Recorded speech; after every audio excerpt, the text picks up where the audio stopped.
Russ Vought joins us right now, the former White House budget director. Russ, looking at this, it's going to be taxing for a lot of people. It's already costing them a lot more. I'm just wondering how bad you think this gets.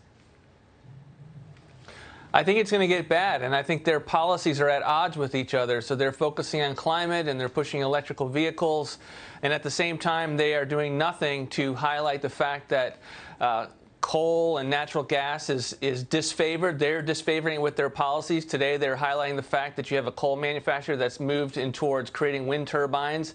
And all of this demand that they're creating in terms of their policies, electrical vehicle would be one that Secretary Buttigieg is mentioning recently.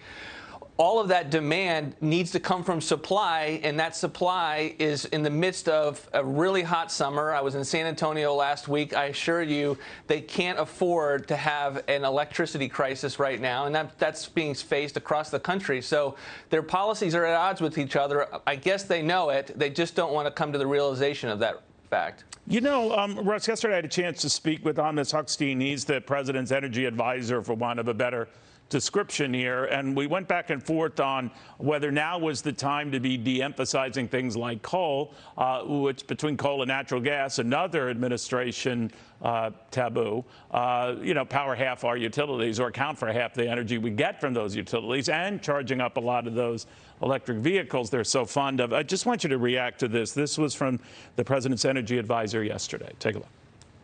I don't want to be making the mistakes, repeating mistakes from other countries so that we get to a point where we need to do to bring back coal. Why would coal be a mistake, especially when you combine it with natural gas? I know you're not a fan of that, but those two energy sources alone account for more than half the power plants in this country. Get rid of both of them, you're in a pickle. Well, Neil, I think we can agree that most people don't want to see a resurgence of coal.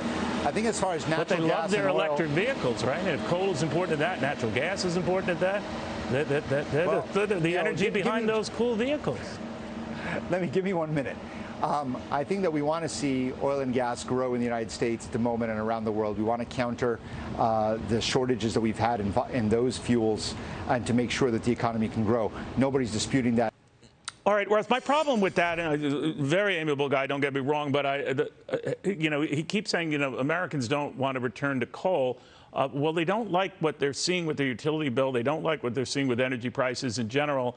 And they don't like an environment that takes away from them something that could make this and keep this affordable. What do you make of it all?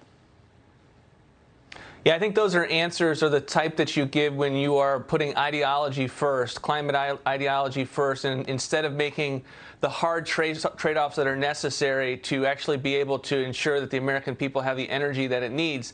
And, I've been trying to find an honest liberal answer as to what they do with this dilemma that they have, where they're creating a delta between the demand and the supply intentionally on both sides.